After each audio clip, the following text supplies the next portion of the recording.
Bienvenue dans l'Inside résumé de la 7e édition de la Easter Cup Patricia Berthelot. Vous l'avez constaté, nous sommes sur la pelouse du stade annexe de Bepanda. Oui, le moment est donc venu de faire notre bilan, de faire un petit résumé de tout ce qui s'est passé. Je vous invite donc à regarder ce résumé 2022 de la Easter Cup Patricia Berthelot, signé Yvan Ango et René Bassong.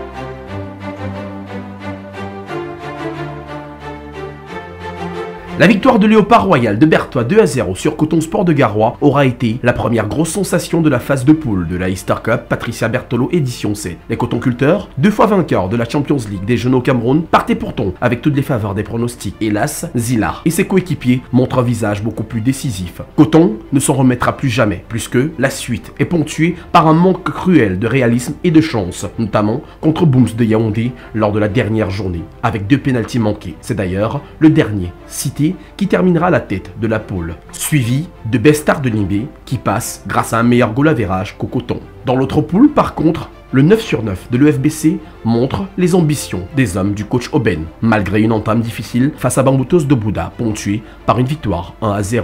La sensation de ce groupe, c'est bien évidemment FC Bolowo, victorieux face à l'Union Sportive de Douala dès son entrée, mais aussi conquérant contre Bamboutos de Bouddha, ce malgré une grosse défaite contre l'école de football Brasserie du Cameroun. En demi-finale, le duel Bestar de Limbé EFBC tient toutes ses promesses. La superbe équipe de Saturnin Jovac, amenée par son trio d'attaque, Ayuk, Itare, Likonjon, va mener au score à 2 reprises, avant d'être rejoint au score grâce aux réalisations de Toko et Mangana, qui remettent l'UFBC dans le bon sens de la marche. C'est au tir au but que la différence se fait, puisque l'école de football Brasserie du Cameroun va valider sa qualification suite à un pénalty manqué de Kounfré. 6-5, score final. Moins de suspense dans la première demi-finale. Un seul but suffira pour donner raison à Booms sur FC Bolowo. C'est donc avec énormément de confiance que l'UFBC se présente en finale face à un Booms de Yaoundé, outsider mais confiant.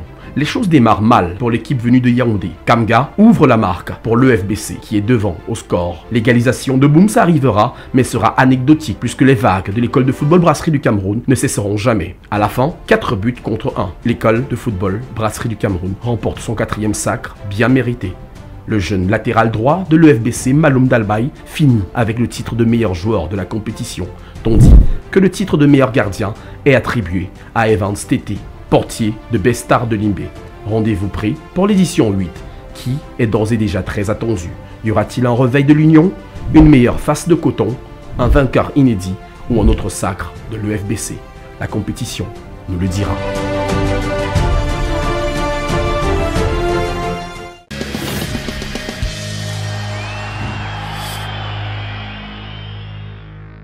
À présent, en fait, je voudrais vous faire partager les bons moments qui nous ont éblouis, qui nous ont donné de l'adrénaline durant cette édition, que ce soit ici au stade annexe de Bepanda, au stade de la réunification. Ben, c'était un truc de fou, quoi. Le public a répondu présent, les joueurs nous ont donné du bon spectacle. Allez, on regarde tout ce qui s'est passé, les personnalités présentes, les encadreurs, les recruteurs, les meilleurs buts. C'était tout simplement extraordinaire. On regarde cela et on se retrouve juste derrière.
Notre objectif premier en sortant du complexe de l'UFBC, c'était de pouvoir offrir au public des conditions plus intéressantes parce qu'ils étaient vraiment, c'était exigu à nos côtés. Et ils ont répondu présent dès le premier jour, c'était vraiment plein ici à l'annexe.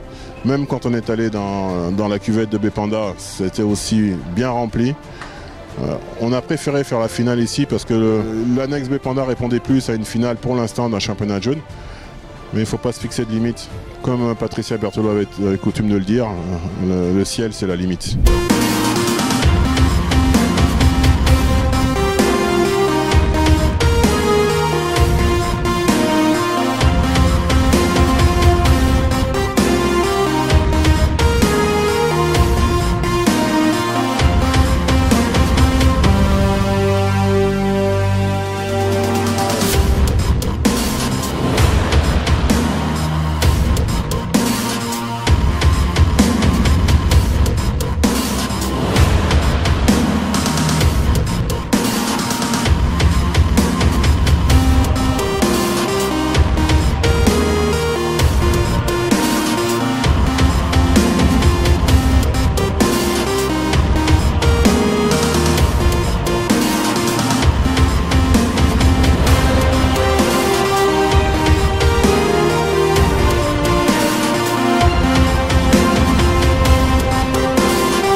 À l'occasion des tournois que nous organisons, mon rôle est essentiellement de seconder déjà le MG dans l'organisation du tournoi et plus concrètement tout ce qui est logistique et organisation en général.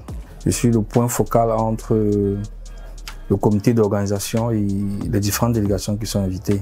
Déjà par rapport aux arrivées, il faut choisir et réserver les hôtels. Ensuite, il faut s'accorder avec les différentes délégations par rapport aux heures d'arrivée parce qu'il y en a qu'on récupère aux agences une fois qu'ils sont arrivés dans la ville pour les installer dans leur hôtel. Ensuite, il faut faire un planning de toute la semaine de compétition avec les différentes délégations. C'est-à-dire que les heures de service des repas, petit déjeuner, déjeuner et dîner, les heures de ramassage des différents hôtels pour les stades et les heures de retour des stades pour les hôtels. La dotation même en eau, c'est-à-dire que parce que les équipes ont, chaque délégation a droit à une quantité d'eau pour les matchs. En fait, pour la rencontre, c'est-à-dire qu'à partir de l'échauffement jusqu'à la rencontre. La finale, c'est toute une autre organisation.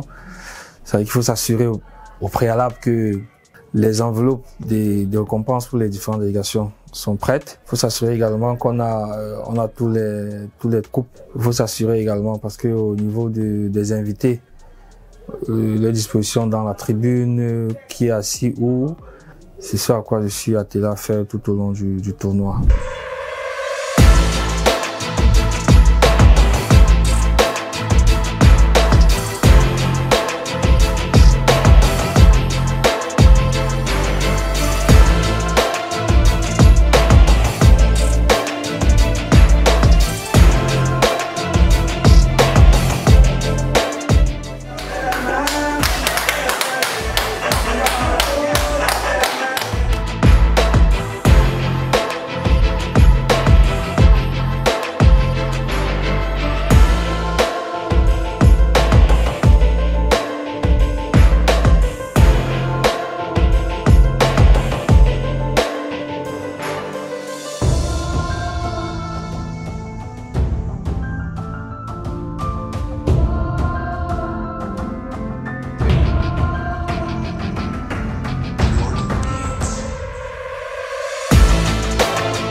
Tournoi Easter Cup Patricia Berthelot est pour moi un moment d'intense émotion. Émotion pourquoi? Parce que je pense que Patricia est avec nous, puisque c'est elle, en fait, aux brasseries, qui était, semble-t-il, soit l'instigatrice, soit qui a apporté quelque chose de plus à ce tournoi. Il est évident que c'est beaucoup d'émotions, comme je disais. Elle est avec nous, je suis sûre, je suis en train de la voir. Je la vois déjà, je vois déjà les gestes qu'elle me ferait au moment où il y a un but qui est donné par, n'est-ce pas, sa société.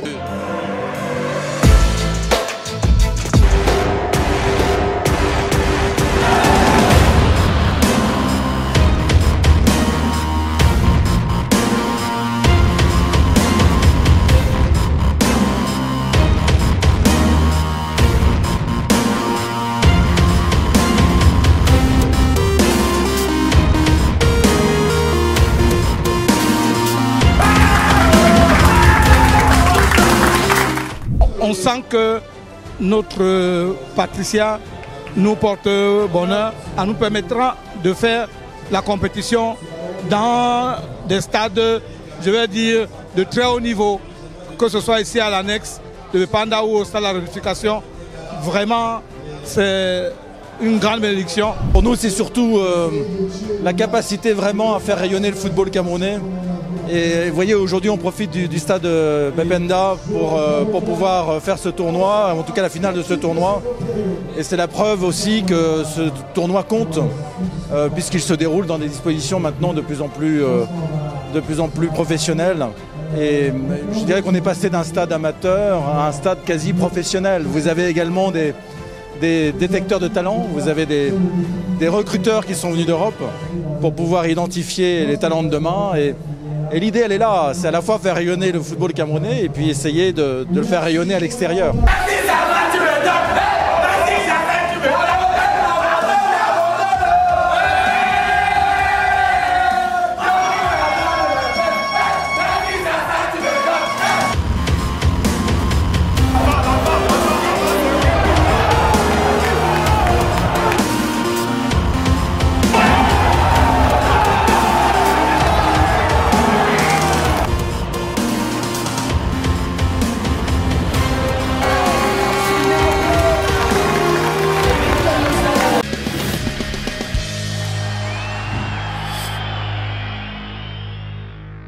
Ah, mon bon vieux Top, on en a fait du chemin, toi et moi. Témoin de ma plus belle rencontre. Tu as accompagné les grands bonheurs de ma vie. Et aussi les plus petits. Aujourd'hui encore, avec toi, la vie continue d'être top.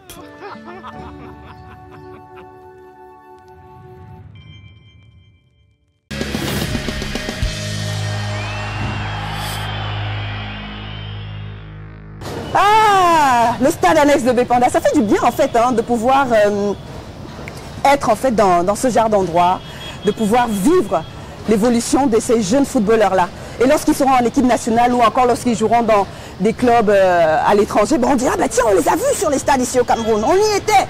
Et lui justement il est aux commentaires. Hein? Tu vas Ango? Oui. Ça va? Ça va très bien et toi? Je voulais bien te faire la bise mais pas qu'il y a Corona. Oui. Distance un peu. Oui mais j'ai collé toi, il fait un peu ici.